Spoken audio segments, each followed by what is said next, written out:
Okay, so I finally finished my bike acceleration analysis, and let me walk you through it here. So first, my question was basically, okay, now we know we get the dyno charts and we get these reviews, and everybody, everyone's happy to review new bikes and stuff and talk about them left, right, up, and down, front and center. But what do they? What do we really know? Okay, short of actually riding a bike, about the acceleration characteristics and the riding characteristics in each gear.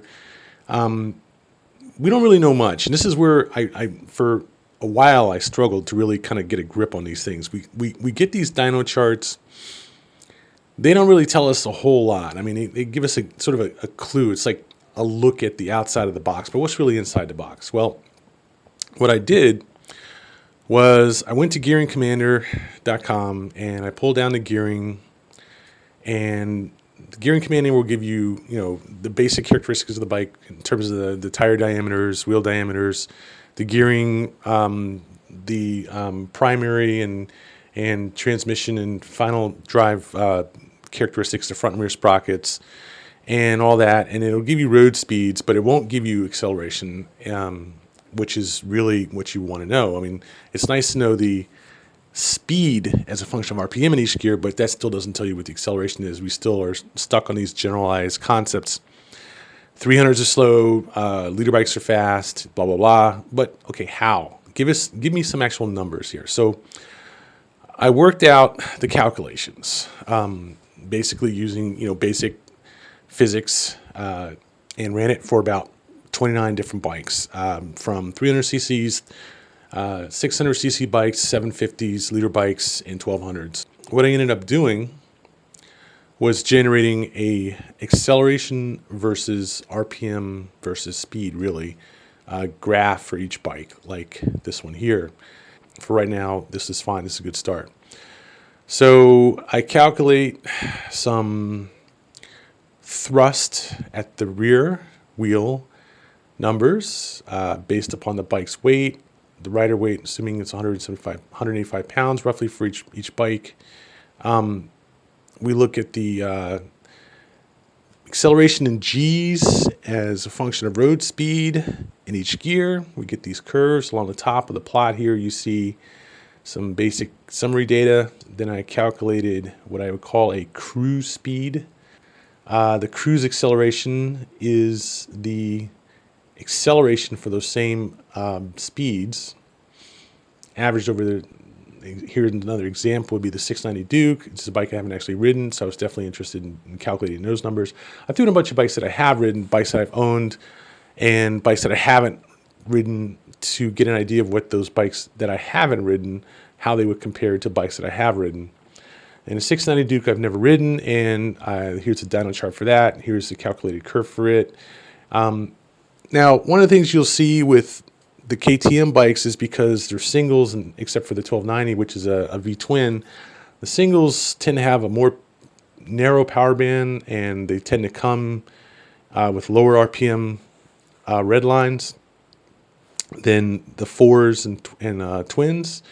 And even if I look at something like a Ducati V-twin, the power comes on more abruptly at above 3,000 RPM, drops off abruptly below that, and you see sort of a peaky nature for the V-twin for the sport bikes.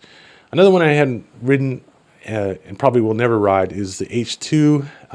So I threw the curve in for that. You can see it's got a solid torque curve between roughly 3,000 RPM and 11,000 RPM. And that's due to the supercharger, but still fairly linear power, which is what you'd expect from a bike with a fairly flat torque curve. And here's the chart for that bike. It turned out to be not a whole lot faster in terms of peak acceleration or quarter mile speed than most other liter bikes because of two things. One, the supercharger only helps it at the lower RPM. And you know, if the H2, the peak power is limited to 200 horsepower, which is accessible now by most of the cutting edge liter bikes, like the R1, S1000RR, The Ducati 1299 certainly has 200 horsepower peak. So it doesn't really bring much peak power advantage at all. It just has an advantage in the lower mid-range. I also looked at the 1290 Duke, which has a very strong torque curve, but again, it's not a sport bike. Well, I should say a track bike per se. So the torque curve comes in, rolls off relatively low. It has a pretty strong low end, unlike most track bikes or super sports. So due to the fact that it has a strong torque curve and also low weight, it does give pretty good acceleration. I think it was one of the top accelerating bikes, if not the top accelerating bike. But in any case, so I went ahead and summarized some of the data, and now you could probably talk about, comparing bikes in terms of raw, summary numbers here. Okay, so very quickly, I'll put up charts for the bike weights. This is the wet weight that I used. The calculated cruise average speed, and the cruise acceleration, which is the average acceleration over that same 2/3, and also the my estimated quarter mile acceleration average, which uses gear upper 2/3 of the RPM band. I did really kind of want to limit the top speed consideration to 140 miles an hour. So really I wanted to look at the top speed in fourth gear also. And I put a chart in for that too. And basically, I think the summary data here reflects real world performance as far as I know it pretty well. So I think my calculations are pretty accurate. And I think from here, it's just a pretty simple, straightforward way to look at least straight line performance and try to figure out what your interests are in terms of either a starter bike, i.e. a bike to learn to ride on, a first bike that is the first bike that you buy and actually own, or your second or third bike from there. Hope that you have found something in here that's useful. This cost me a fair amount of time, and I'm just going to really kind of hack it together and put it up on the net for now. Thanks a lot.